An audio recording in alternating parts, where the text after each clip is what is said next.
Competitive এক্সামে এই ধরনের অঙ্ক দেখে খুব কঠিন মনে হলো, এগুলো আসলে খুবই সোজা। দেখো, এখানে বলেছে 1/68 plus 67 into 69 divide by 68 minus 69। প্রথমে আমরা কি করব, দেখো এইখানে এই মাঝের যে সংখ্যাটি রয়েছে এই মাঝের সংখ্যাটিকে আমরা প্রথমে ভাঙা শুরু করব। দেখো এই যে উপরে দুটি সংখ্যা আছে এদের মধ্যেকার সংখ্যাটা হচ্ছে কত, 68। অর্থাৎ এই দুটো টার্মকে আমরা 68 এর সাপেক্ষে ভেঙে নেব। যেমন 1/68 যেমন আছে রয়ে গেল, প্লাস 67কে লেখা যেতে পারে 68 মাইনাস 1, ঠিক আছে, ইন্টু 69কে লেখা যেতে পারে 68 প্লাস 1। বোঝা গেছে? চলো ডিভাইড বাই কত, 68 মাইনাস 69 যেমন আছে আমি রেখে দিলাম।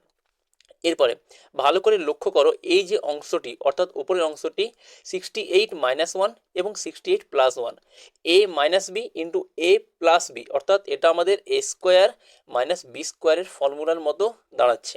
তাহলে আমরা লিখতেই পারি 1/68 প্লাস 68কে এ ধরে নেবো, 1কে আমি বি ধরে নেবো, অর্থাৎ এ স্কোয়ার মানে হচ্ছে 68 তার হোল স্কোয়ার, ঠিক আছে, মাইনাস বি স্কোয়ার অর্থাৎ বি মানে এক স্কোয়ার, ডিভাইডেড বাই কত রয়েছে 68 মাইনাস 69। পরের লাইনে 1/68 যেমন আছে রেখে দিলাম, প্লাস দেখো 68 এর স্কোয়ার মানে কত না 68 এর স্কোয়ার যেমন আছে আমি আপাতত রেখে দিলাম, মাইনাস এক স্কোয়ার কত হবে 1, ডিভাইডেড বাই 68 মাইনাস 69। এরপরে এই যে অংশটা অর্থাৎ বাম এবং ডান এই অংশটাকে আমরা সলভ করব, ঠিক আছে, এই অংশটাকে সলভ করব।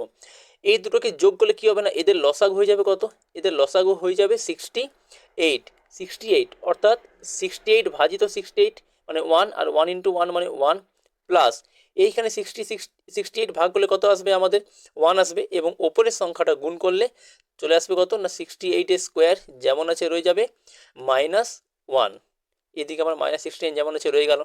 এরপরে দেখো এই প্লাস 1 এই মাইনাস 1 কেটে যাবে আমার, তাহলে উপরে কি রইল পড়ে 68 এর স্কোয়ার আর নিচে 68, অর্থাৎ 68 এর স্কোয়ার মানে কি 68 ইন্টু 68 ডিভাইড বাই নিচে কত রয়েছে না নিচে রয়েছে 68 মাইনাস 69।